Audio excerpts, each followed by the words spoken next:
So picture this for a moment. You're in northern Ontario. It's this rugged, kind of beautiful wilderness.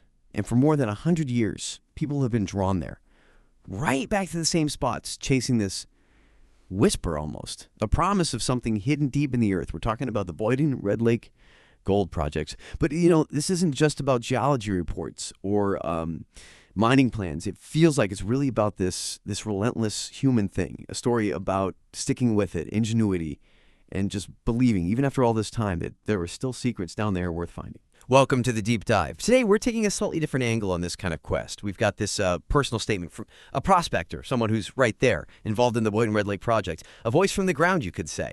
So our mission today is, well, to dig into that, to see what insights, what nuggets of understanding we can pull from their perspective. Yes, gold is the target, but this deep dive, it's really about understanding the why, what drives people, that curiosity, the resilience, maybe even that deep connection to the land. That's what fuels something this long. Yeah. We want to get at not just what they're looking for, but why they keep looking. That's exactly right. And what's so fascinating about this statement is how this specific quest, over a century in Northern Ontario, it becomes this amazing lens, a way to look at really basic human drives. It shows how some questions, once they're asked, they can just echo through generations, driving this cycle of effort and hope. It kind of mirrors the geological forces that put the gold there in the first place, really. Yeah, that idea of a century-long thing really grabbed me too. Right from the start of the statement, they say, and I'm quoting here, "For more than a century, people like me have walked this same stretch of ground in Northern Ontario, chasing a promise buried in the rock." Oh, 100 years. I mean, can you actually wrap your head around that? Generations literally walking the same path. It makes you ask that big question, right? What is it about Red Lake, this specific bit of ground? Why has it held people's attention so intensely for so long? It can't just be like a lucky guess. Oh, definitely not just a guess. You're right. The Red Lake Gold District, it's world famous, and there's a reason for that. Geologically speaking, it's in what we call the Uchi subprovince of the Superior Province. Think ancient volcanic rocks, greenstone belts. These belts, they formed billions of years ago, and they're just prime territory for gold, especially when you get these complex faults, these shear zones cutting through them. Imagine it like the Earth's plumbing, right? Hot fluids carrying gold flowed through these cracks and deposited it. Historically, Red Lake's produced, over 29 million ounces of gold. That kind of success, plus the geology, it creates this belief, this strong belief among prospectors that there's always more. So when the prospector says the geological story is written not only in the rocks, but in the persistence it took to keep coming back, that nails it. The rocks tell part of it, sure, but the human determination to keep reading those rocks, even when it's tough, that's the other part. It's like this ongoing conversation between the earth and the people trying to understand it. Okay, that makes sense. The greenstone belts, the faults. Yeah, it's not just some random spot. It has potential you can actually, point to geologically. And thinking about that history, the prospector describes the change in methods so vividly. They say, "We came first with axes and shovels, then drills and dynamite, and now satellite scanners and machines that can see through stone." That's quite an evolution, isn't it? From pure muscle to this, like sci-fi tech. So the question is, the how has totally changed. But has the what they're looking for, or even the feeling of the search, has that stayed the same? Does all this tech make it, too easy? Or does it just make the mystery different somehow? That's a really interesting point. And it definitely shows human ingenuity, right? Adapting to this age-old challenge. The tools now are incredibly sophisticated. When they talk about machines that can see through stone, they likely mean things like induced polarization surveys, which basically measure how well the ground conducts electricity, helps find certain minerals often linked with gold. Or airborne magnetics, mapping tiny magnetic variations to figure out rock types and structures hidden below. And yeah, satellites, drones, using hyperspectral imaging now, seeing mineral traces on the surface you totally miss with the naked eye. These things are game changers. They let prospectors cover huge areas, probe deeper, analyze data with incredible precision, stuff unimaginable a century back. It changes the where to dig question from, educated guesswork to something much more data-driven. But here's the thing. While the tech boosts our ability to explore, to find those secrets, the core drive, that basic question, what's down there? That seems totally constant. The tech gives us new ways to ask the question maybe, but the human itch for discovery, that doesn't change. If anything, it adds layers. It becomes more intellectual. You're listening to data now, interpreting these complex signals. It adds a different kind of mystery, actually, deciphering what these technical readings really mean. Right, so it's less brute force, more interpretation. Decoding the Earth's signals using science is a great way to put it. And reading through, the human side just kept jumping out at me. The prospector nails it, I think, when they say, when I think of the Boyden property, I don't just see assays or drill logs. I see footsteps layered one over another, generations of men and women returning to the same ridge, the same outcrop, the same dream. Wow, that image. Footsteps over footsteps. It makes you think, even if someone didn't find the big one, their efforts still mattered, didn't it? It added to something bigger. But how does that legacy, those layered footsteps, how does that actually work today? Is it just like a nice thought? Or does past work still practically guide things now? Oh, it's absolutely practical, not just poetic at all, especially in a place like Red Lake that's been explored for so long. Those layered footsteps, they represent this huge buildup of knowledge. Think about it. Early prospectors with basic tools. They'd make hand-drawn maps, maybe note a certain rock type here, a mineral showing there, dig a small pit, even where they failed, where they drilled and found nothing. That's still data, valuable data. Today, geologists take all that history, old reports, drill logs tucked away in archives, even local stories passed down, and they build these complex digital databases.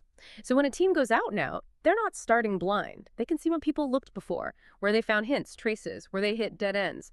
This might show patterns missed before, or maybe point to areas where the old tech just couldn't see deep enough. Like maybe a drill log from the 50s shows a tiny bit of gold, not economic back then, but now, with better understanding, better tech, suddenly that old data point is super interesting. It's a real passing of the torch, knowledge-wise, a kind of collaboration across time. Every attempt, every footstep adds a piece to the puzzle. It's like this huge multi-generational treasure map being constantly updated. That's amazing. The land itself becomes this sort of living library, holding all those past efforts. And that leads to the really personal, almost philosophical angle here. The prospector says something profound. To prospect is to live with uncertainty, to carry both hope and failure in your pack. I mean, that sounds like life, doesn't it? But then they add this bit. You learn to listen to the land, to the silence, to the voices of those who tried before you. What does listening to the land actually mean for a prospector up there? Is it gut feeling or something more tangible? It's a fascinating mix of both, I'd say, and it really gets at the mental and emotional side of this work. Facing that constant unknown, carrying hope and failure together, that takes serious resilience. Now, listening to the land. It's a skill you build over years. Practically, it means noticing everything. Tiny changes in plants that can hint at rock types below, or even minerals leaching up, how water flows, what kinds of rocks you see sticking out, the soil's color, its texture. A prospector might spot a quartz vein and think, that looks promising, because it resembles veins near known gold deposits. It's reading these subtle clues the earth gives you, and listening to the silence. That's about patience, observation, letting the place reveal itself without you forcing it. Like a hunter watching the woods, just being present, open to surprises, and listening to those who tried before you. That's not just reading old reports, it's trying to get inside their heads. Why did they drill here? Why stop there? What were their theories? Prospectors might visit old mine workings, chat with locals who remember things, dig through archives, trying to understand the why behind past actions. So it's this whole package, isn't it? Science, observation, history, intuition, respect for the place. It's a deep lesson in patience, humility, learning to ask better questions, and reading those quiet answers. Yeah, I can almost see it. Someone out there, not just looking at the land, but reading it, tapping into a century of combined experience. It really isn't just about the gold then, is it? It's like becoming fluent in a whole different language. The Earth's language. And this all comes back so well to the prospector's main point about the Boyden Red Lake Gold Project. They say it clearly. Boyden Red Lake Gold Project is about more than mining. It's about curiosity, resilience, and the belief that even after 100 years, the Earth still holds secrets worth chasing. After everything we've talked about, the geology, the tech changes, the human story over generations, yeah, it's definitely more than just a business venture. Feels like a small example of something much bigger about us. Exactly. This specific project, Boyden Red Lake, it works as this really potent metaphor, I think, for human discovery in general, way beyond just gold. Think about the stages we discussed. First, the geological potential, like in Red Lake, sparks that initial curiosity. Then, the tools evolving from pics to satellites that shows our ingenuity, our drive to overcome limits. The layered footsteps that highlights how knowledge builds over time, collectively. How even the failures add to the story. And finally, that prospector spirit facing the unknown with hope, that deep active listening that shows the resilience, the humility you need for any big undertaking. It doesn't matter if you're a scientist looking at stars, an artist trying something new, an entrepreneur building a company. The core drivers are often the same, aren't they? Curiosity, Resilience, and that stubborn belief that there are still important things, secrets worth chasing out there. It really speaks to the human spirit's capacity for exploration. And it proves that sometimes the search itself is just as valuable as whatever you find at the end. What a journey we've taken today. From, the specific rocks, those greenstone belts in northern Ontario, through all the changing tech, right up to this profound human story etched into the landscape. This project, Boyden Red Lake, it really isn't just about minerals, is it? It's like a living story about our universal need to find things out, our knack for innovation, and that incredible grit and curiosity that keeps us going generation after generation. Absolutely. It's a great reminder that seeking knowledge, whether it's about geology or anything else, it's this ongoing conversation, a very human conversation between us and the world around us.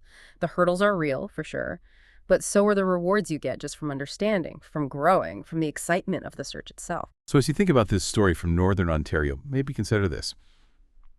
The really valuable treasures, they aren't always things you can hold, like gold. Sometimes they're found in the spirit of the hunt, in the lessons learned, in that sheer stubborn belief that there's always more to discover. So what secrets worth chasing are you after? In your life, your work? What drives your curiosity, your resilience? What unique footsteps will you add to the story of discovery in whatever field you're in? Something to think about. Until next time, keep digging.